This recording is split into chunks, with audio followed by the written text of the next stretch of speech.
Hi guys, welcome back to December the 8th. Before we start today, I have to apologise if my voice seems really weird. I think it sounds really weird because I'm currently have a bit of a cold. Maybe more than a little bit. But anyway, I'm here today to give you a chapter 8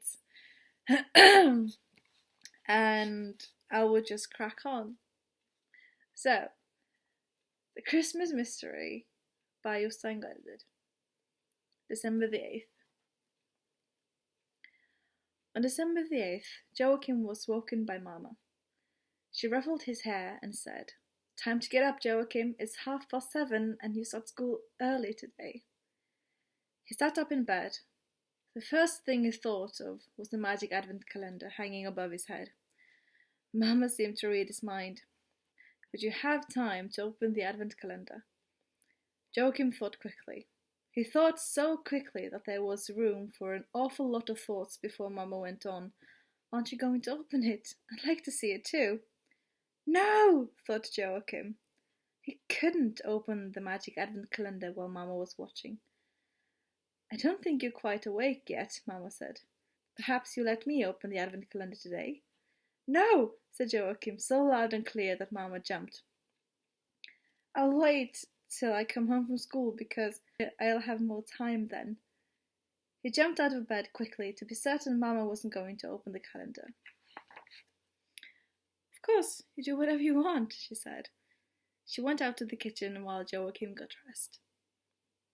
When he came home from school, a man was standing outside the garden gate. Since he didn't know the man, Joachim pretended he hadn't seen him. He opened the gate and closed it after him. Then the stranger walked towards him. "Is your name Joachim?" he asked. Joachim stopped on the path that Papa had almost cleared of snow and turned towards the man. He was very old.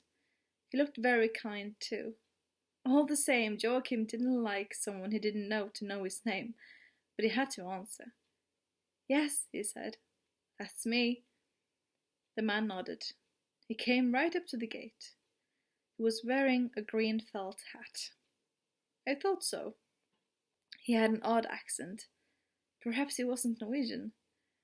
"You've received a fine advent calendar, haven't you?" Joachim gave a start. How did the man know that? "A magic advent calendar," Joachim said. "A magic advent calendar, yes. Price 75 öre. My name is John, and I sell flowers at the market." Joachim stood still. In his advent calendar he had read about people who had suddenly seen an angel. Now it was almost as if he was being visited by an angel himself. He knew this meeting with the flower seller was important, and he wanted to say something serious, but he only managed, "How did you know where I lived?" John chuckled. "Good question, my boy," he said. "I often go into bookshops, you see. I like it there, so I wanted to hear where the old calendar had ended up. It was a good thing your father forgot his driver license. If he hadn't, it would have been much more difficult for me to find you. But I expect you'd have to come to see me at the market sooner or later, don't you think?" Joachim nodded. He had thought of it.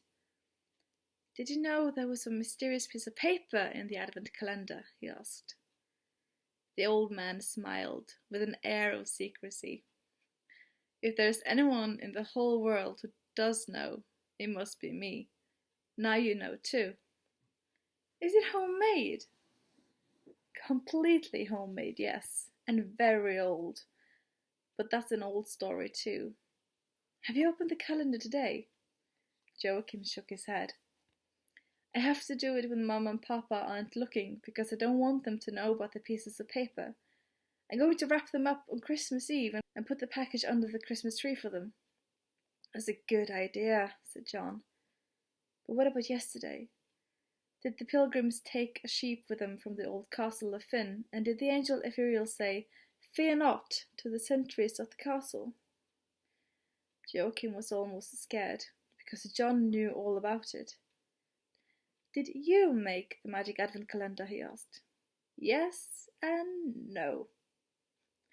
Joachim was afraid John might leave, so he quickly asked another question. Has it already happened, or have you made it up? John looked serious. It's all right to ask, but it isn't always so easy to answer. Joachim said, I wonder if Elizabeth in the magic advent calendar is the same as the Elizabeth whose picture was in the bookstall. So I told you about the old picture, said John, sighing. Well, I have nothing to hide anymore. I'm too old for that now. But it isn't Christmas yet, so we'd better talk about Elizabeth another time. He took a step back. Sabeth, Tabas, he mumbled to himself. Joachim didn't understand, but perhaps he hadn't been meant to hear. Finally John said, I must go now, but we'll meet again, for that old story links us human beings together. He walked away at a brisk pace. Joachim was annoyed that he hadn't had time to ask more questions. He definitely should have asked whether the big calendar picture was gradually changing as he read the pieces of paper. He hurried into the house and opened the calendar door with the number 8 on it. Today there was a picture of a shepherd carrying a lamb on his shoulders. On one of the last days of the year 1499 after Christ, 4 sheep, 1 shepherd, 1 king of the Orient, 1 angel, and a little girl from Norway jumped out of a boat that had brought them across the little belt of Jutland. Thank goodness! Exclaimed Caspar as he stepped on land. Yes, it'll be a long time before we have to do that again, said Joshua. The angel Epheriel nodded. Verily I say unto you that we have crossed the sea only one more time before we get to Bethlehem. Elizabeth had no idea what they were talking about. Isn't it still terribly far to Bethlehem? She asked. Yes, indeed, said the angel. It is far, and many hundreds of years too. But we only have one more sea to cross. That won't happen until we get to the Black Sea. They came to a town on the inland end of a fjord. They came to a town on the inland of the end of a fjord. At one end of the town was a large fortress. This town is called Kolding and is in South Jutland, said the angel Epheriel. It has been an important trading centre for hundreds of years. The fortress is called Koldinghus, and the King of Denmark have often lived here. The time is 1488 years after Christ's birth. Joshua struck the ground with his crook. To Bethlehem! To Bethlehem! They came to the top of a ridge with a fine view over the countryside. Flowers grew everywhere, so it must be early summer. Elizabeth pointed down as she ran. Look at the lovely wild flowers, she said. The angel nodded mysteriously. They are a part of the glory of heaven that has strayed down to earth, he explained. You see, there's so much glory in heaven that it's very easy for it to spill over. Elizabeth pondered the angel's words and hid them in her heart.